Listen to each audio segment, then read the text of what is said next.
మీ టోపీ మీద ఉన్న సింహాలకు అర్థం అది. ఎవరు చెప్పారండి ఈ పేపర్లు చింపమని చెప్పి? ఎవరు చెప్పారండి ఈ పేపర్లు చింపమని చెప్పి? ఎవరు చెప్పారు అధికారం? అంటే అసెంబ్లీలో మీ పేపర్లు చింపే అధికారం చింపే అధికారం ఎవరు ఇచ్చారు మీకు? ఎమ్మెల్యే దగ్గర నుంచి ఎమ్మెల్సీ దగ్గర నుంచి ఇలా పేపర్లు గుంజుకొని లాక్కొని మీ ఇష్టం వచ్చినట్టుగా చింపే కార్యక్రమం చేసే అధికారం ఎవరు ఇచ్చారు?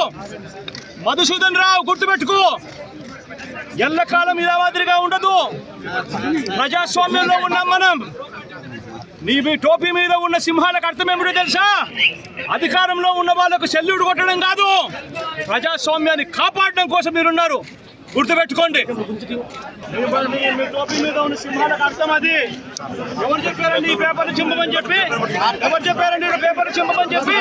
ఎవరు చెప్పారు అధికారం? అంటే అసెంబ్లీలో మీ పేపర్లు చింపే అధికారం చింపే అధికారం ఎవరు ఇచ్చారు మీకు? ఎమ్మెల్యే దగ్గర నుంచి ఎమ్మెల్సీ దగ్గర నుంచి ఇలా పేపర్లు గుంజుకొని లాక్కొని మీ ఇష్టం వచ్చినట్టుగా చింపే కార్యక్రమం చేసే అధికారం ఎవరు ఇచ్చారు? మధుసూదన్ రావు, గుర్తుపెట్టుకో, ఎల్లకాలం ఇలా మాదిరిగా ఉండదు. ప్రజాస్వామ్యంలో ఉన్నాం మనం. మీ టోపీ మీద ఉన్న సింహాలకు అర్థం ఏమిటో తెలుసా? అధికారంలో ఉన్న వాళ్ళకు సెల్యూట్ కొట్టడం కాదు, ప్రజాస్వామ్యాన్ని కాపాడడం కోసం మీరున్నారు. గుర్తుపెట్టుకోండి.